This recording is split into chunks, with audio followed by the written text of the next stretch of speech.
Olá pessoal, vamos iniciar a primeira parte da Lei 9.985 de 2000, que fala sobre o Sistema de Unidades de Conservação da Natureza, o famoso SNUC, um conteúdo muito cobrado em provas de concurso, e mais um vídeo recheado de questão da CESP e Sebrasp para estar ajudando na fixação do conteúdo, ok? Mas antes, pessoal, não deixem de se inscrever no canal e ativar o sininho para estar recebendo novidades de concurso público, material, vídeo de solução, vídeo aula e também a continuidade dessa playlist, ok? Então, bora começar! Bom, pessoal, a Lei 9.985, que foi formulada e implementada no ano de 2000, trata da seguinte matéria: Sistema Nacional de Unidades de Conservação, também conhecido como SNUC, tá bom, pessoal? Então, o SNUC estabelece critérios e também normas para criação, implantação e gestão das unidades de conservação, tá? Então, essa é a matéria da Lei 9.985. E o que é unidade de conservação? Essa lei, ela traz no seu segundo artigo uma série de definições, incluindo o conceito de unidade de conservação. Então, o que é unidade de conservação? São espaços territoriais e seus recursos ambientais, incluindo as águas jurisdicionais com características naturais relevantes, legalmente instituído pelo poder público, com objetivos de conservação e limites definidos, sob regime especial de administração, a qual se aplicam garantias adequadas de proteção. Ou seja, pessoal, unidades de conservação são áreas especialmente protegidas pelo poder público. Com que objetivo? Com o objetivo de conservar os recursos naturais oferecidos por essas áreas. Além disso, essas áreas elas são demarcadas pelo poder público. Elas têm os seus limites legalmente definidos, além de conter uma série de restrições. Essas restrições ela vai variar de unidade para unidade. As unidades elas são classificadas em 2 grupos e ali cada uma vai ter uma característica que nós veremos melhor ao longo do nosso estudo, ok? Então vamos logo para a nossa primeira questão da CESP e Sebrasp, que diz o seguinte: a unidade de conservação compreende o espaço territorial e seus recursos ambientais, com características naturais relevantes, incluindo as águas jurisdicionais, legalmente instituído pelo poder público, com objetivos de conservação e limites definidos. Esse espaço territorial possui regime especial de administração, a qual se aplicam garantias adequadas de proteção. Bom, pessoal, eu recomendo vocês a pausarem o vídeo. Sempre quando tiver uma questão, pausa, tenta resolver sozinho. Depois você despausa, né, e vê a explicação e a resposta, ok? Então, essa questão, ela tá certa ou tá errada? A questão, ela tá certa, ok? Essa definição a gente acabou de estudar, tá presente no segundo artigo, mais precisamente no inciso 1 da Lei 9.985, né, que é a lei que está sendo trabalhada por essa aula, a lei que trata do SNUC, ok? Vamos para a nossa segunda questão da CESP e Sebrasp, que diz o seguinte: as unidades de conservação consistem em espaços territoriais e seus recursos ambientais. São legalmente instituídas pelo poder público, sob regime especial de administração. E aí, galera, o que vocês acham? Certa ou errada? Percebam, mais uma questão cobrando o conceito de unidade de conservação. É um conceito muito recorrente em prova, tá? Porque é a matéria dessa lei. Então, esse conceito, gente, ele tá certo ou tá errado? Esse conceito, ele está certo, tá? Ele está presente no segundo artigo, inciso 1º da Lei 9.985, que trata do SNUC.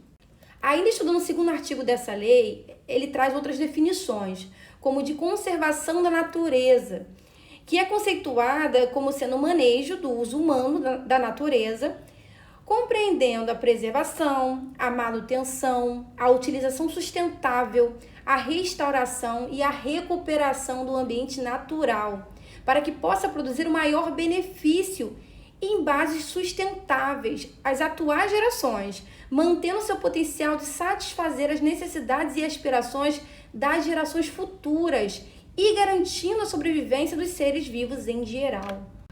Bom, pessoal, conservação da natureza ela inclui um conjunto de práticas de manejo sustentável. O que seria esse manejo sustentável? É você utilizar sem comprometer, sem esgotar esses recursos naturais para que eles ainda existam para as futuras gerações, ok? O inciso 3 traz o conceito de diversidade biológica, que compreende a variabilidade de organismos vivos de todas as origens, compreendendo, dentre outros, os ecossistemas terrestres, marinhos e outros ecossistemas aquáticos, e os complexos ecológicos de que fazem parte, compreendendo ainda a diversidade dentro de espécies, entre espécies e de ecossistemas. Bom, pessoal, a diversidade biológica é a variedade de organismos vivos presentes em uma dada área, ou ainda um ecossistema específico, né? Como, por exemplo, um ecossistema terrestre, um ecossistema aquático.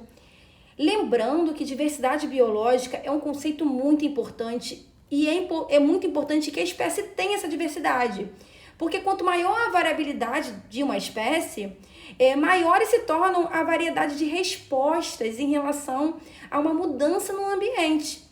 E, consequentemente, mais conservada aquela espécie se torna. Então, para ficar mais claro para vocês, se não há variedade de uma espécie, ou se há uma baixa variabilidade, a tendência é que todos os organismos, todos os seres daquela espécie, eles respondam da mesma forma em relação a uma alteração no ambiente. Então, por exemplo, uma praga ela está causando um estrago em uma plantação de milho. Se você tem ali uma baixa variabilidade em relação ao milho, essa praga devastaria por inteiro a plantação de milho, por exemplo. Mas se pelo menos um vegetal ele for resistente a essa praga, ele vai conseguir sobreviver, ele vai conseguir se reproduzir e ele vai manter a espécie. Então, por isso é importante que haja variabilidade, ok? Agora, falando do conceito de recurso ambiental. O recurso ambiental, segundo a Lei 9.985, compreende a atmosfera, as águas interiores, superficiais e subterrâneas, os estuários, o mar territorial, o solo, o subsolo, os elementos da biosfera, né, que a biosfera é o conjunto de todos, tanto da hidrosfera, a litosfera, quanto da atmosfera, a fauna e também a flora, estando esse conceito presente onde? No inciso 4 da Lei 9.985. Bom, pessoal, recurso ambiental inclui todos os elementos oferecidos pela natureza, sejam elementos vivos, como elementos fatores bióticos, ou elementos não vivos, elementos abióticos. Agora, falando de preservação.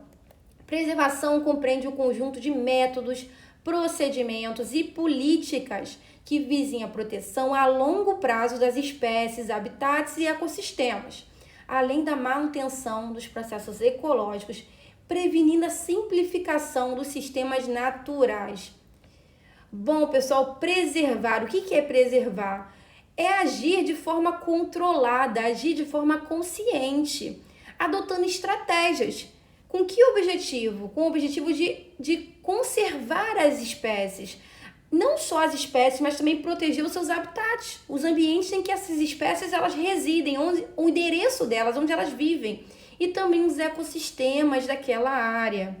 Lembrando, gente, que ecossistema é o somatório, corresponde à relação entre fatores dotados de vida, que são os fatores bióticos, que são os seres vivos propriamente ditos, como nós, com os fatores não dotados de vida, os elementos não vivos, que são os elementos, os fatores abióticos, como, por exemplo, luminosidade, pluviosidade, que tem a ver com a quantidade de chuva, temperatura, entre outros fatores, tá? Então, o ecossistema é o somatório de fatores bióticos com fatores abióticos. Agora, falando de proteção integral. Proteção integral, segundo a lei, corresponde à manutenção dos ecossistemas livres de alterações causadas por interferência humana, admitindo apenas o uso indireto de seus atributos naturais. Bom, pessoal, a proteção integral é manter os ecossistemas protegidos, conservados, sem que haja ação antrópica. O que é ação antrópica? Sem que haja interferência do ser humano de forma negativa, sendo permitido apenas o uso indireto dos recursos oferecidos pelo ambiente. O que é o uso indireto? Não é permitido coleta e nem consumo dos recursos naturais pelo ser humano, tá? Então não é permitido que danifique o ambiente, não é permitido que cause nenhum tipo de dano e nem que se colete nenhum tipo de elemento ali daquele ambiente. Agora falando de conservação in situ. Segundo a lei, a conservação in situ corresponde à conservação de ecossistemas e habitats naturais e à manutenção e recuperação de populações viáveis de espécies em seus meios naturais. E no caso de espécies domesticadas ou cultivadas, nos meios onde têm desenvolvido suas propriedades características. Então, gente, conservação in situ é executar ações de conservação de uma espécie onde, dentro do seu ambiente natural, onde ela naturalmente vive, sem removê-la, sem transferi-la para um outro tipo de ambiente, ainda que esse ambiente seria um ambiente controlado para essa finalidade. Mas não, as ações de conservação, de manejo de conservação, serão adotadas onde? No ambiente natural daquela espécie. Isso é conservação in situ. Agora falando de manejo consiste em todo e qualquer procedimento que vise assegurar a conservação da diversidade biológica e também dos ecossistemas. Manejo é um conjunto de técnicas, né, como diz a lei, um conjunto de procedimentos, com que objetivo? De manter uma espécie preservada, assegurando o quê? Assegurando a diversidade genética, a variabilidade genética, que como nós já vimos, é extremamente importante, né? Porque permite o quê? Permite que haja uma diversidade em relação às respostas frente a uma mudança do ambiente. Então, quanto maior a variabilidade de uma espécie, maior a chance que aquela espécie tem de se manter viva, ok? Uso indireto, segundo o inciso 9, é aquele que não envolve consumo, coleta, dano ou destruição dos recursos naturais. Então, o que é uso indireto? É usar de forma indiretamente os recursos oferecidos pela natureza, né? Então, você vai usar comprometendo o mínimo possível o meio ambiente e os seus recursos naturais, né? Você não vai coletar, você não vai danificar, você não vai destruir esses recursos naturais. Já o uso direto, segundo a lei, é aquele que envolve coleta e uso, que pode ser comercial ou não, dos recursos naturais. Então, no caso do uso direto, o ser humano pode sim coletar e utilizar os recursos oferecidos pela natureza diretamente, com menos restrições do que o uso indireto. Agora falando de uso sustentável, pessoal. O uso sustentável compreende a exploração do ambiente de maneira a garantir a perenidade dos recursos ambientais renováveis e dos processos ecológicos, mantendo a biodiversidade e os demais atributos ecológicos de forma socialmente justa e economicamente viável. Bom, uso sustentável é você utilizar sim os recursos oferecidos pela natureza. Mas de que forma? De forma controlada, de forma planejada, seguindo os parâmetros legais estabelecidos em lei, de modo que esses recursos sejam mantidos para as próximas gerações. Você utiliza sem esgotar. Então, você usa de forma socialmente justa, pensando na sociedade, tá? De forma que você utilize sem comprometer para o uso futuro e economicamente viável. Também de modo que a gente consiga promover um desenvolvimento econômico. Então, a ideia aqui é compatibilizar a preservação da natureza com o desenvolvimento econômico, é encontrar um meio termo, ok? Agora falando de extrativismo, extrativismo compreende o sistema de exploração baseado na coleta e na extração, de modo sustentável, de recursos naturais renováveis. Então, no caso do extrativismo, existe sim a prática da coleta dos recursos naturais, que são utilizados diretamente, tá? No entanto, essa exploração, ela ocorre seguindo que parâmetro, que base? Bases da sustentabilidade, que o tempo todo eu estou repetindo aqui, porque é um conceito muito explorado em prova e muito importante para a nossa vida, né? Para saber, para a vida mesmo. Então, seguindo os parâmetros da sustentabilidade, que é de você utilizar os recursos da natureza, de modo a não comprometer o uso para as gerações futuras. Vamos para a nossa terceira questão da CESP-CEBRASP, que diz o seguinte, pessoal. A lei que institui o SNUC estabelece o uso sustentável e a exploração do ambiente, de maneira a garantir a perenidade dos recursos ambientais renováveis e dos processos ecológicos, mantendo-se a biodiversidade e os demais atributos ecológicos de forma socialmente justa e economicamente viável.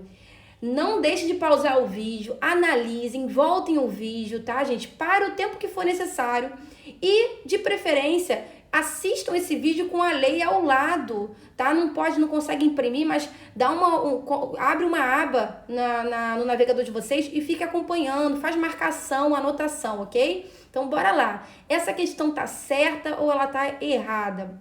Essa questão, ela tá certa, pessoal, tá de acordo com o inciso 11 do artigo 2º da Lei 9.985. Esse inciso, ele define uso sustentável, ok?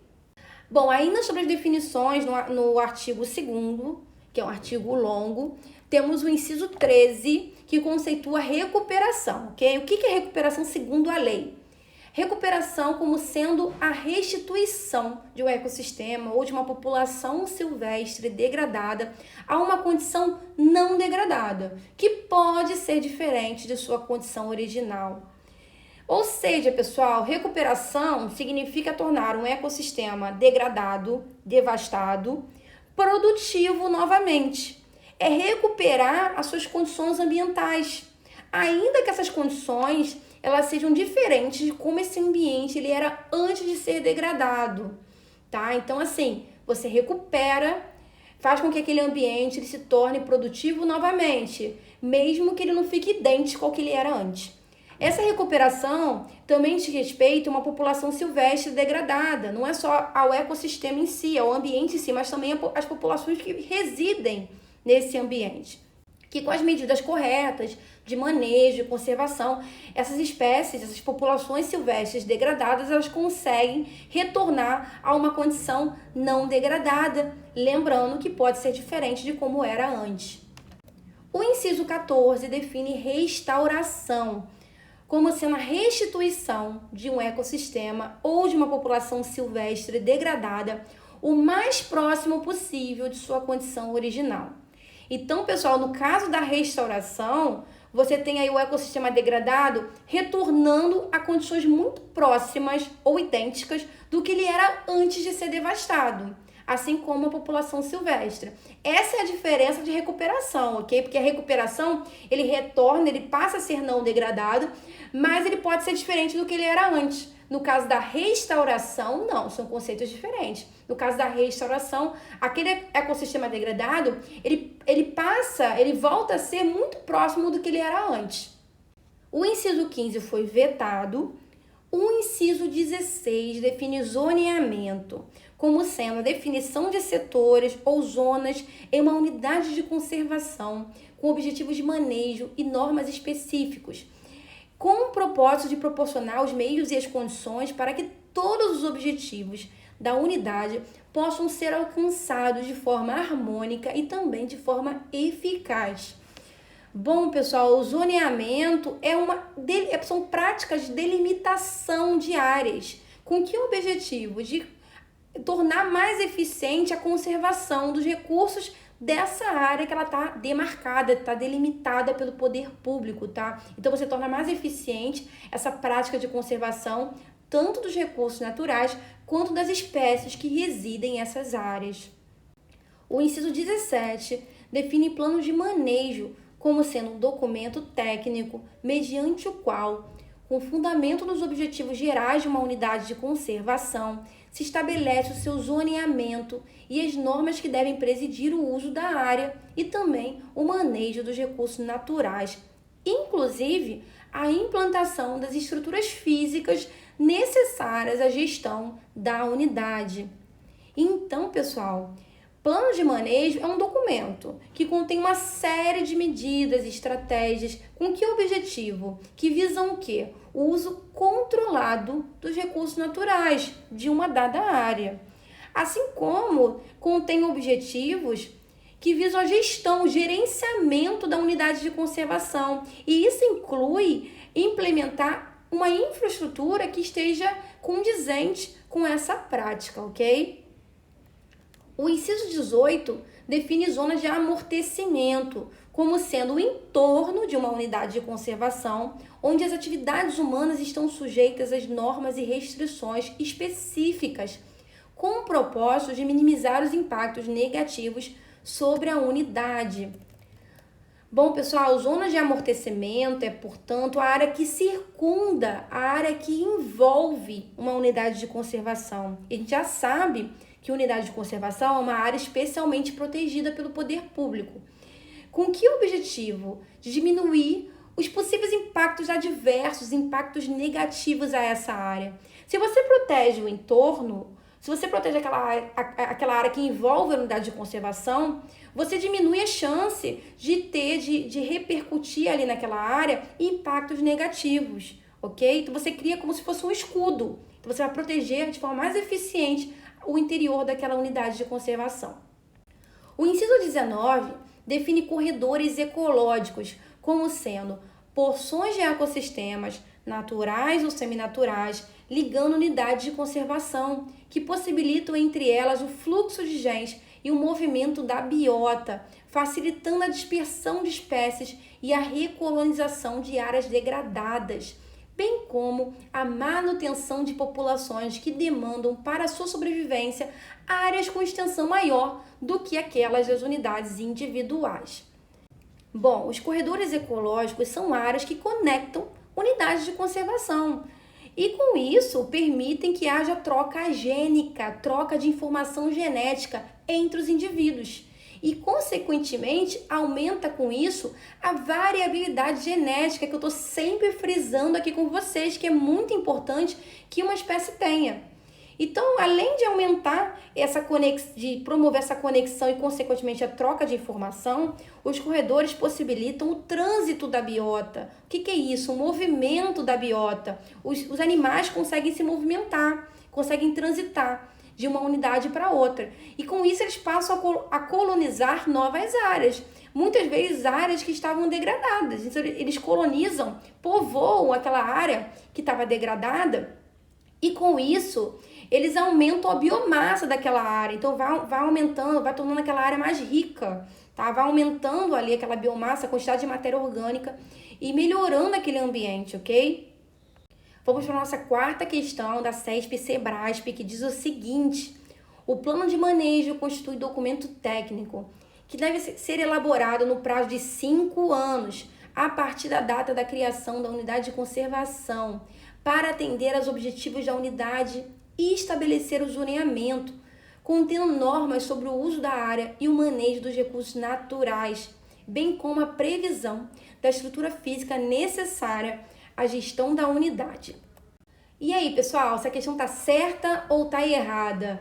Então, eu indico vocês a pausar o vídeo, analisar a redação do plano de manejo, volta o vídeo para vocês verem o conceito, olhem a lei de vocês, lembrando de sempre pegar a lei no site do Planalto, ok? E aí, essa questão tá certa, tá bom, pessoal? Essa redação ela tá no inciso 17 do 2º artigo da Lei 9.985, né? Que tá discutindo o SNUC, que é o Sistema Nacional de Unidade de Conservação. E mais uma observação, pessoal, essa redação ela fala sobre o tempo que tem que ser implementado, o prazo que tem que ser implementado, elaborado um plano de manejo de uma unidade de conservação. E onde que está isso na lei? Está no artigo 27, o artigo 27 ele fala sobre o tempo. Um plano de manejo ele tem que ser elaborado no prazo de 5 anos a partir do momento que aquela unidade de conservação ela foi criada. Tá? Então, está certo também essa parte. Se uma parte do exercício da redação estiver errada, a sentença inteira fica errada, tá? Nesse caso, não. Nesse caso, as duas estão certas, as duas partes estão certas, então a questão está de fato certa.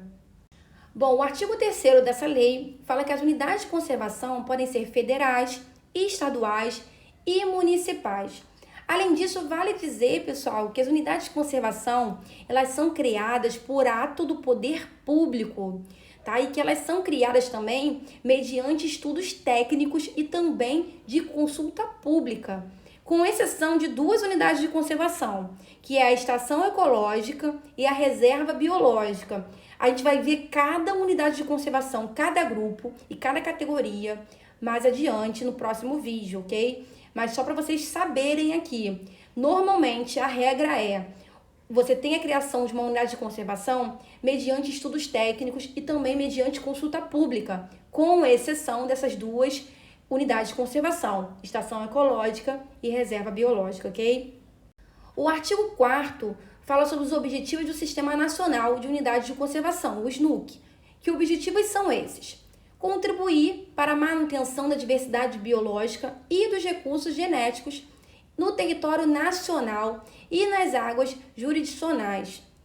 Ou seja, pessoal, compete ao SNUC manter a diversidade da espécie, manter variabilidade, promovendo que meios, estratégias para que haja essa variabilidade genética, para que ela ocorra, para que ela seja possível. Onde? No território nacional, assim como nas águas jurisdicionais, ok? Proteger as espécies ameaçadas de extinção no âmbito regional e nacional. Bom, gente, compete ao SNUC, ele tem como objetivo impedir o desaparecimento das espécies, tá?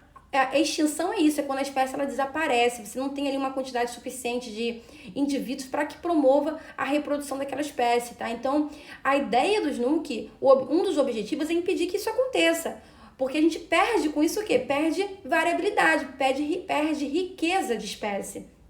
Em que âmbito, gente? No âmbito regional quanto nacional.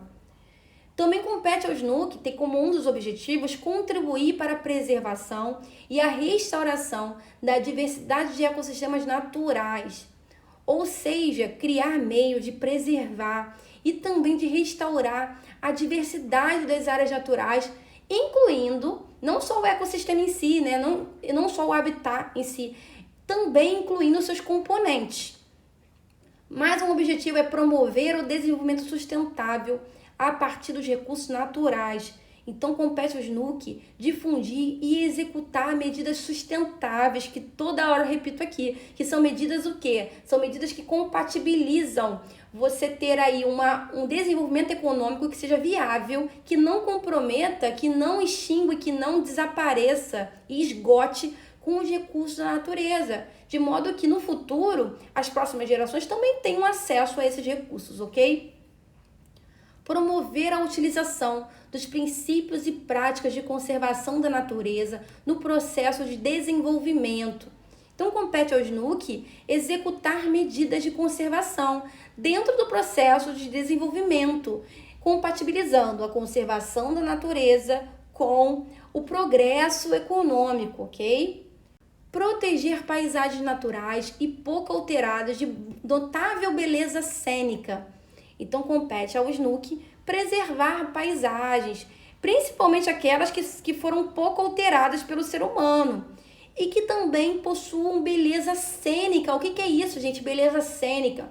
Possuem um visual paisagístico com riquíssimos atributos naturais, que no conjunto, somando esses atributos, você tem uma harmonia ao ambiente, tá? Então, também contém amostras representativas naquele ambiente. Por isso há esse cuidado de proteger essas áreas com grande beleza cênica e também aquelas que foram um pouco alteradas por ação antrópica, por interferência humana. Mais um objetivo do SNUC: proteger as características relevantes de natureza geológica, geomorfológica, espeleológica, arqueológica, paleontológica e cultural. Então, pessoal, compete ao SNUC criar medidas de proteção a quem? A quais formações? As formações geológicas, que têm a ver com relevo, por exemplo, geomorfológicas, que são relacionadas às formas, ao formato do relevo, espeleológica. O que é espeleológica? Relacionada às cavidades naturais subterrâneas, paleontológica, que tem a ver, arqueológica, paleontológica, que tem a ver com as formações que contém algum tipo de registro do passado da Terra, tá? Ou de seres vivos que viviam ali, que muitos nem existem mais. E cultural. Mais um objetivo do SNUC é proteger e recuperar recursos hídricos e edáficos. O que é recurso hídrico e edáfico? É proteger os recursos naturais que estão relacionados aos ecossistemas aquáticos, por isso hídrico, e edáfico, que se relacionam com o solo. Recuperar ou restaurar ecossistemas degradados. Ou seja, pessoal, tornar áreas devastadas novamente o quê? Produtivas. Dar novamente vida àquela área, ok? Proporcionar meios e incentivos para atividades de pesquisa científica, estudos e monitoramento ambiental. Ou seja, compete ao SNUC estimular através de medidas, práticas científicas e estudos relacionados ao acompanhamento, ao monitoramento das condicionantes ambientais que são estabelecidas por lei, ok? Valorizar econômica e socialmente a diversidade biológica. Ou seja, pessoal, valorizar tanto o desenvolvimento, o progresso econômico, quanto a diversidade biológica em seu aspecto social, compatibilizando esses dois fatores. Você vê que a lei sempre fala de diversidade biológica, né? Porque é muito importante que haja essa variabilidade, ok? Mas também é importante que haja progresso econômico. Então tem que encontrar o quê? Tem que encontrar um meio termo para esses dois fatores. Favorecer condições e promover a educação e a interpretação ambiental, a recreação em contato com a natureza e o turismo ecológico. Então compete ao SNUC criar meios de incentivar e também de promover a educação ambiental. Então, tornar as pessoas mais conscientes, mais engajadas e também o contato direto com a natureza. Proteger os recursos naturais necessários à subsistência de populações tradicionais, respeitando e valorizando seu conhecimento, a sua cultura e promovendo-as social e economicamente. Então, pessoal, valorizar e respeitar as populações tradicionais, as populações que vivem ali, que têm uma história agregada, relacionada àquele ambiente. Além disso, criar meios de proteger os recursos naturais que são utilizados por essas populações tradicionais em sua subsistência, para a sua sobrevivência, ok? Bora para a quinta questão na CESP-SEBRASP, que diz o seguinte: um dos objetivos do SNUC é a proteção dos recursos naturais necessários à subsistência, à sobrevivência de populações tradicionais, devendo se respeitar e valorizar o conhecimento e a cultura dessas populações e promovê-las social e economicamente. Pausa o vídeo, pessoal, analisa, volta o vídeo, o que vocês acham? Está certo ou está errado? Acabamos de ver essa redação no inciso 13 do 4º artigo da Lei 9.985, que trata, né, sobre os objetivos do SNUC. Então a questão ela está certíssima, ok? Fala pessoal, espero que esse vídeo tenha sido esclarecedor e tenha contribuído para os estudos de vocês. Não deixe de explorar as outras playlists que tem no canal, playlist só de vídeos de resolução da CESP-SEBRASP, tanto de biologia quanto de português, ok? Bons estudos e até o próximo vídeo. Tchau, tchau!